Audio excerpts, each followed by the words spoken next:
Obadiah is a finger pointing down the years, from Abraham to Jesus, to you and me.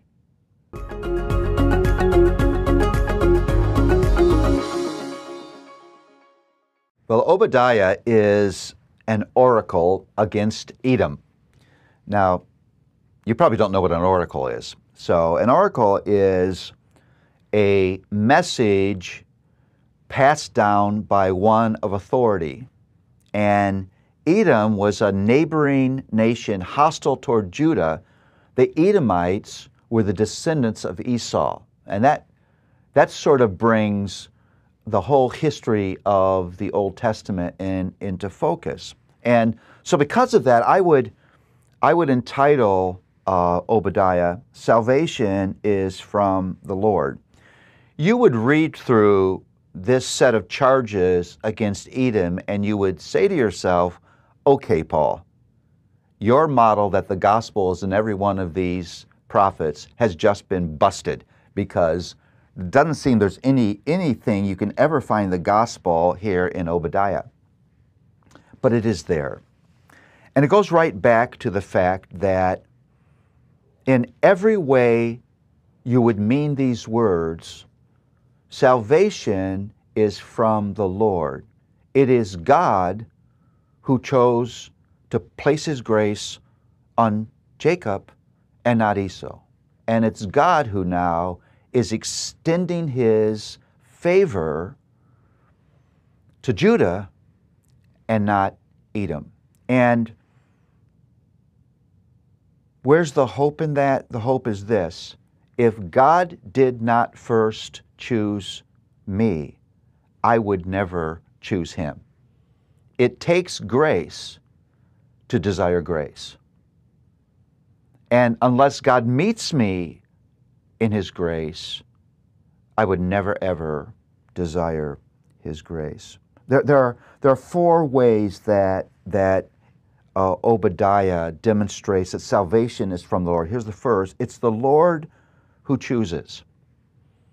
The remarkable message of the Old Testament is God will set His mercy on who He will set His mercy. You could not argue in any way, shape, or form, if you're ever faithful to the history of the Old Testament, that Israel deserved God's mercy. If you watch these people rebel again and again and again, do exactly what God has not asked them not to do, you would have to conclude these people do not deserve God's mercy. God chooses who He places mercy on.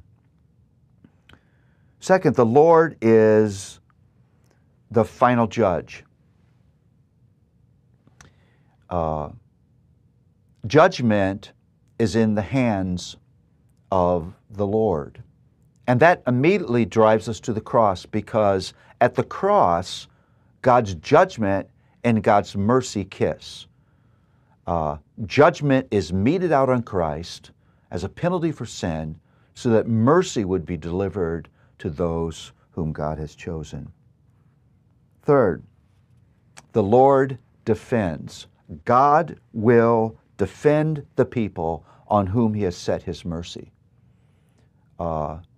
He defends, He protects, He delivers.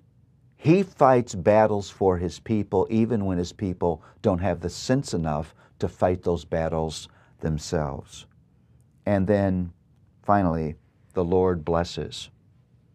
The Lord placed His blessing on Abraham. That blessing was extended to Jacob.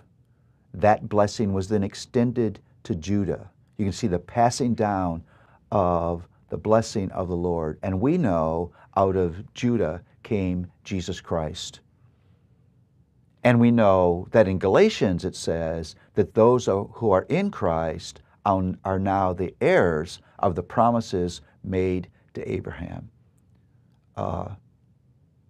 Like other prophets, Obadiah is a finger pointing down the years, from Abraham to Jesus, to you and me. The unshakable chain of the blessings of God. He will not forsake those upon whom he has placed his favor. And he will continue to promote his redemptive plan till that plan is complete. When you read Obadiah, you should hear echoing in the background the words of Christ, "It is finished." God will complete his plan. He will do what's necessary. He will bless his people.